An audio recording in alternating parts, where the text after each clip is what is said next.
Pakinggan po natin ang mensahe ng ating punong lungsod ng Pasig. Mga kasama, palakpakan po natin Mayor Vico Soto. Maraming salamat. Magandang umaga po sa ating lahat. Happy Monday at advance po sa ating Pasig Urban Settlements Office dahil araw niyo po sa February 14. Nais ko rin pong i-award ang Best in Singing ngayong umaga na si Councilor Paul Santiago. Rinig po namin kanina, ang ganda ng kanyang boses habang umaawit tayo ng marcha ng Pasig. Sa ating PCGH staff, maraming salamat po. Lalo na po sa aking doktor. Dr. Fernandez, sumasakit na naman yung balikat ko. Hindi ko na naman maitaas. Pero anyway, maraming salamat po sa inyo. Hindi lang sa flag raising natin, kundi sa Dr. Castro, sa maganda ninyong serbisyo. Hindi madali magpatakbo ng ospital, lalo na sa public. Alam nyo, ito, alam na naman nila ito kasi pati nung anniversary na ikwento ko na naman ito. Pero para sa ibang mga kasama po, hindi na para sa inyo. Pag nagkukwentuhan kami ng mga ibang mayor, pati ng mga ibang governor, pati ng mga bukal sa ibang lalawigan, konsehal sa ibang lungsod, pag nagkukwentuhan po kami, halos lahat, siguro 99% sa amin nag-agree. Ang pinakamahirap para sa isang LGU na patakbuhin ay isang ospital. Yan po talaga yung pinakamahirap. Pero kahit ganun po ang nakikita natin ang PCGH, pati naman yung PCCH, pero anniversary ng PCGH, kaya PCGH muna.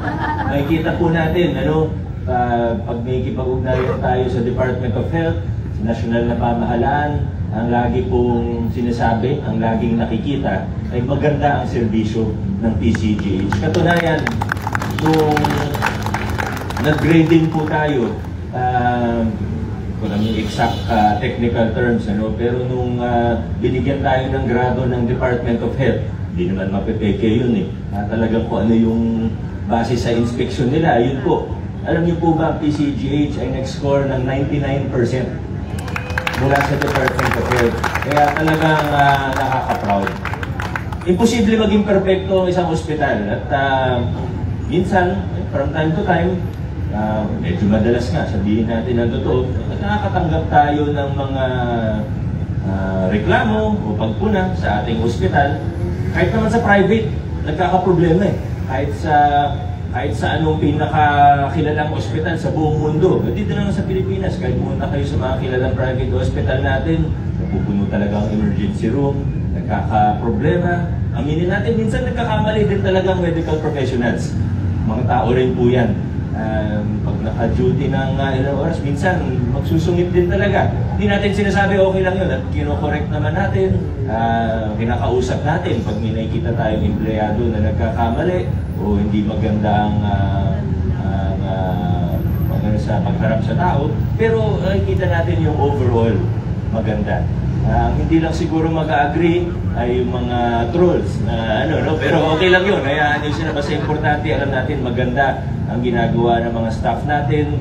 Makikita natin na hindi naman para ikumpara sa iba, pero maganda po talaga. At dahil po dyan, ay nakakagana rin na lalo pang bigyan ng suporta ang mga staff natin at ang mga tao natin sa ospital.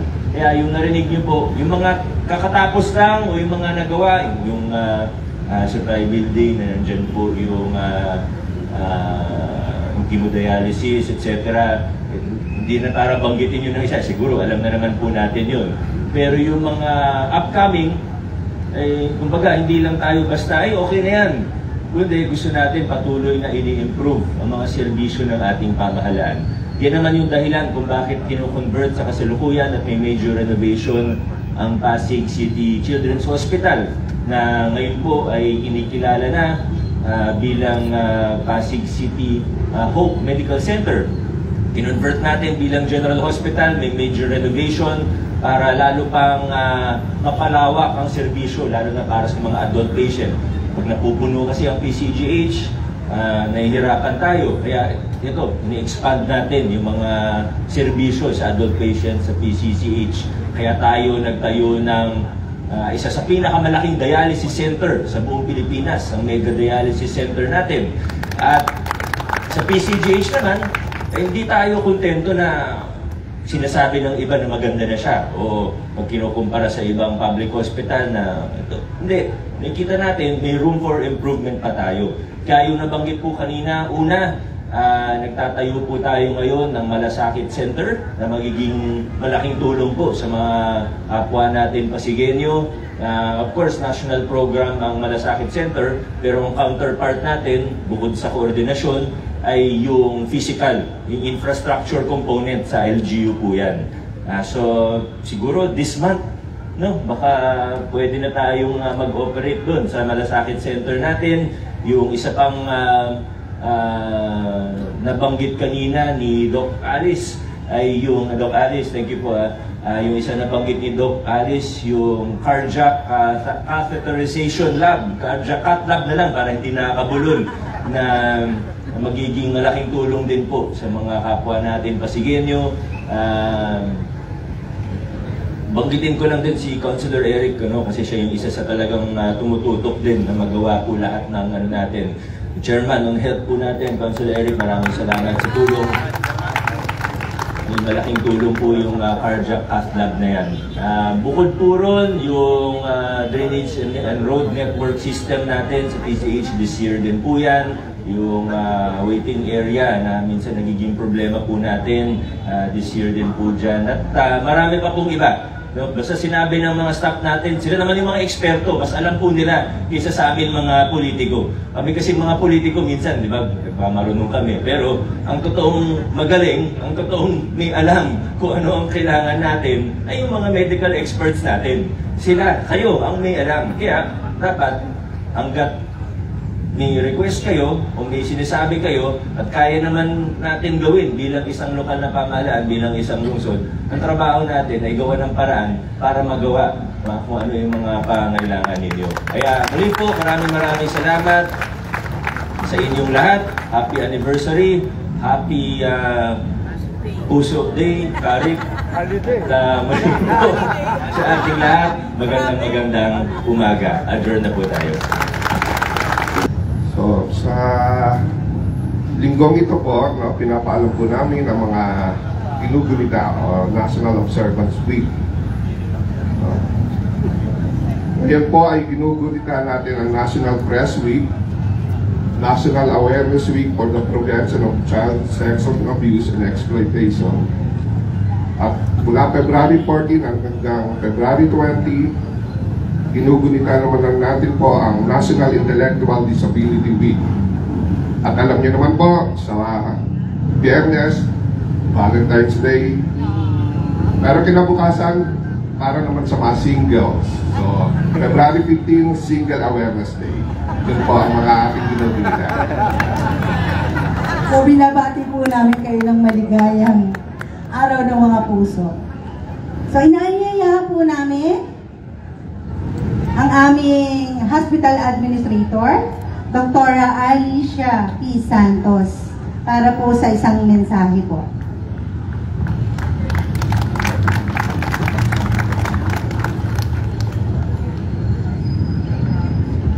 Magandang umaga po sa inyong lahat. Magigiting ng mga kawani ng Pasig City ang ating konseho na pinapangunahan ni Vice Mayor Dudut Jaworski, ang ating mga pinuno ng departamento, iba't ibang departamento ng ating pamahalaan, ang ating maginoo na Mayor Vico Soto. Magandang umaga po. Nandito po kami dahil inananyahan po kami dahil we just celebrated our 30th year anniversary. Ang unang tanong ko po ay magsusot po ba tayo ng Filipiniana? Sabi po nila hindi. Kaya kami po ay naka-t-shirt ngayon. Okay, gusto ko po lamang i-share kung paano nagsimula ang Pasig City General Hospital. Ang hospital ay naitayo po noon noong 1995 at nagsimula naming magbigay ng healthcare services sa OPD at saka sa emergency room. So, about a year after, naging na-approve ang aming hospital by the DOH bilang isang 100-bed capacity. So, unti-unti po, through the years, lumago ang ating hospital. Nagkaroon na po tayo ng CT scan, MRI, tapos gumanda na rin po ang ating operating room. Dati, isa lang po ang operating room natin. Isa-isa lang po ang salang. Doon po ako nagsimulang magtrabaho sa operating room being an anesthesiologist, simula't simula pa.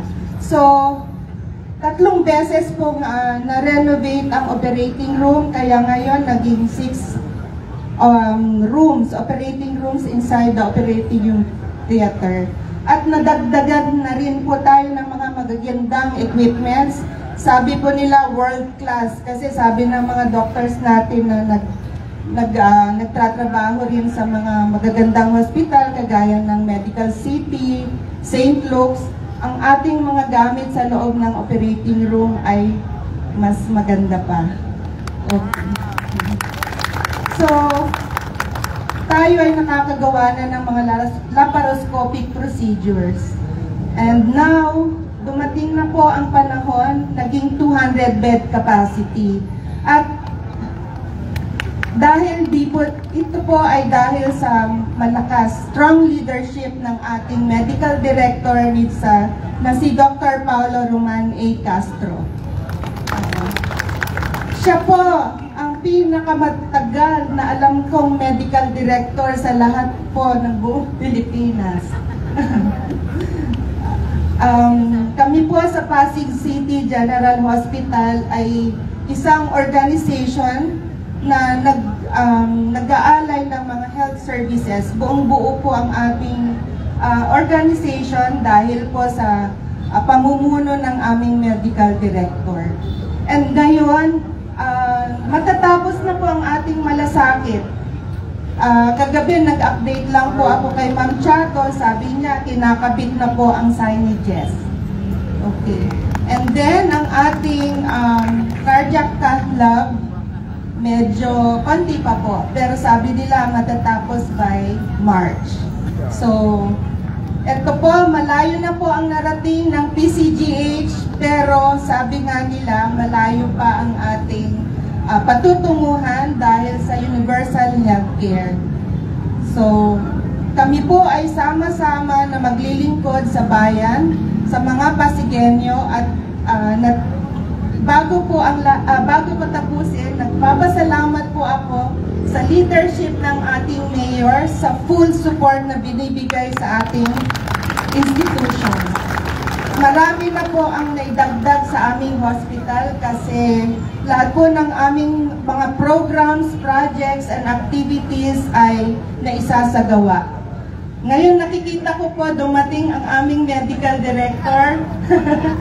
So, sir, pwede kayong magsalita. Ito lang po, maraming salamat. Magandang umaga. Maraming salamat po sa mga department na nakasiwa sa maikling programang ito mula sa Cultural Affairs and Tourism Office, Pasig City Symphonic Band at Pasig City General Hospital. Ako naman po si Jenaline Lim mula sa Pasig City General Hospital. At ako naman po si Dr. Narcisa Fernandez mula sa Pasig City General Hospital. Kami ang mga naging guro ng palatuntunan ngayong umaga. Magandang araw po.